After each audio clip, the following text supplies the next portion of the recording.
Hello and welcome to Talking Development. Today we're diving into a new way we at the World Bank Group are keeping score in the most important race of our time, the race to end poverty on a livable planet. Our new World Bank Group scorecard is our yardstick for measuring progress. It's not just about numbers, it's about real change, like how many students have benefited from better education or how much carbon are we cutting from the atmosphere. This is at the core of our agenda to become a better, bigger, and bolder bank. By being accountable and knowing where to step up our game, we can achieve meaningful progress and impact millions more lives.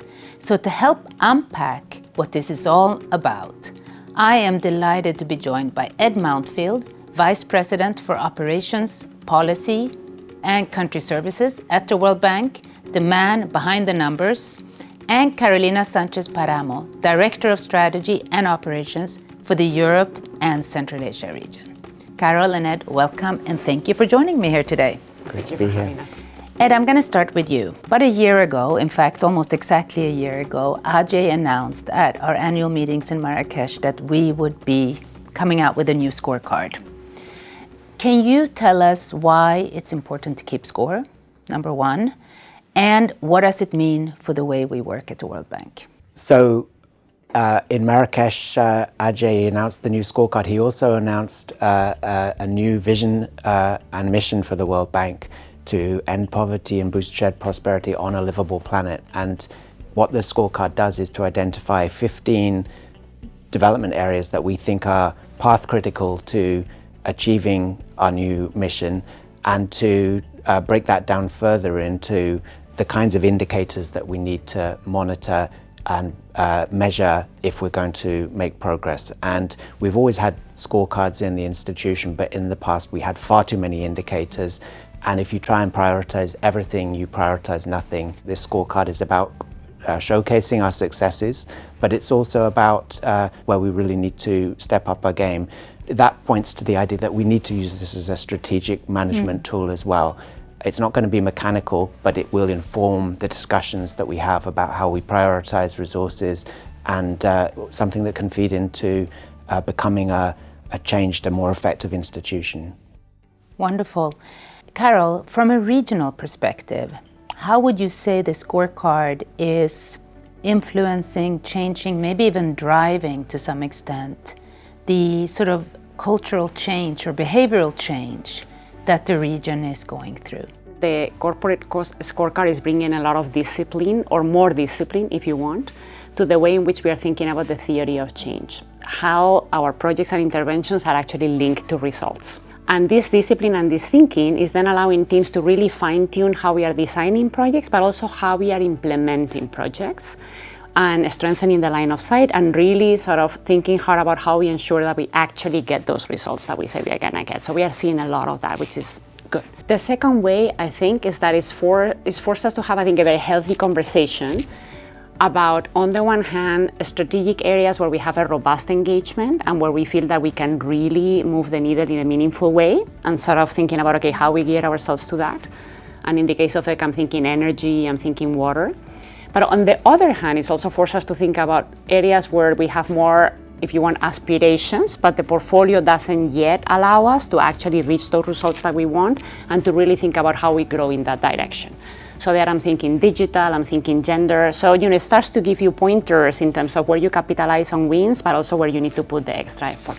Very interesting. Both of you have brought two, I think, really important points to the forefront. One is the fact that the scorecard allows us to sort of be held to account to some extent, because we're making it so public and so available, and because it has a fewer set of indicators, it becomes more central. You can actually have a conversation around it. And the other thing is, while not mechanical, I like the way you expressed that, it actually provokes conversations, because we now have some data that can tell us, does this feel and look right? Is this what we expected to see? So I like that. But Ed, I want to come back to you. One really nice feature in the scorecard, besides the fact that it's so transparent is also that it's very rich on data. And this data richness actually allows anyone who wants to look at it in more detail to look at it from a disaggregated point of view. So you can run all kinds of cuts to see how do the results come out. How do you see this level of granularity that the scorecard now also makes available help us in the work that we're trying to do, and particularly how can it help us in the partnership aspect that we're trying to drive, because we're also trying to drive much more meaningful partnerships in order to be able to make transformational change. What the approach that we've developed does is to make very open to the public the methodologies that we use. There's very detailed and rigorous methodologies that define each of the 22 indicators, and we are also making the data very transparent as well. So that means you can not just look at the World Bank Group's result in an area like CO2 emission reductions that we've achieved, or people that we've connected to reliable electricity, but you can break that down by institution, by BRD, IFC and so on.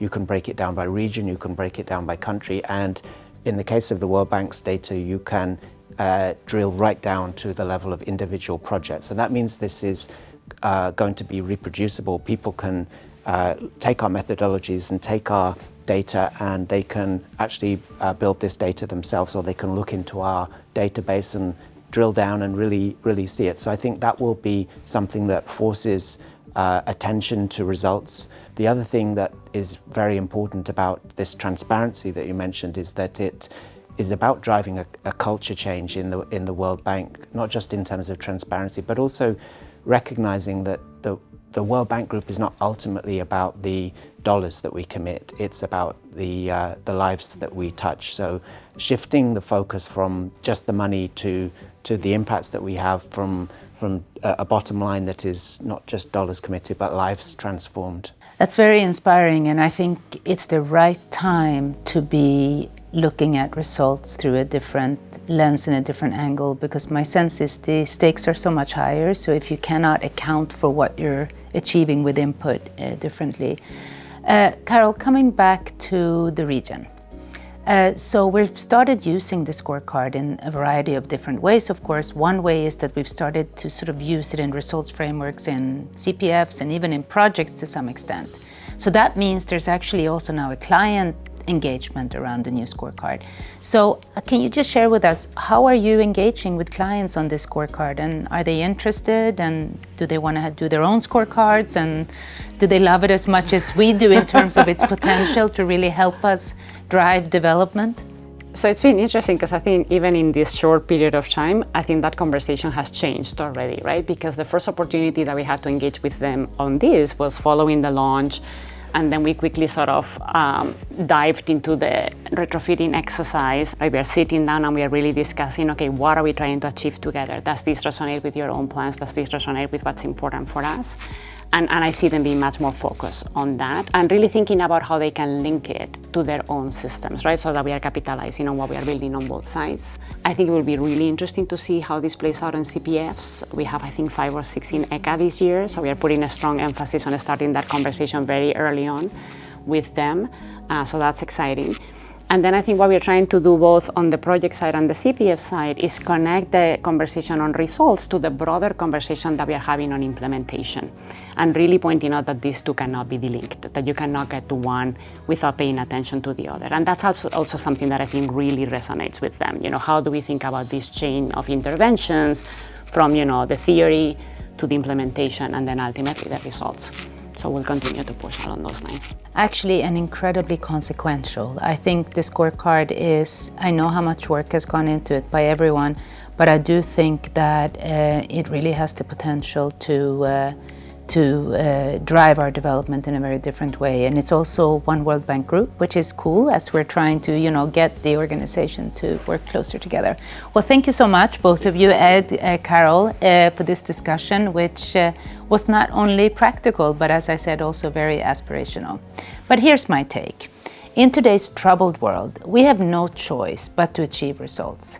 Good development outcomes is what drives us and will get us closer to our ultimate goal of changing lives for the better. The new World Bank Group scorecard will help us gauge how far we have come in solving some of the world's most stubborn challenges today, from poverty to climate change to food insecurity and beyond. It will also give us a much better sense of how we are doing, where we're going, and where we want to go.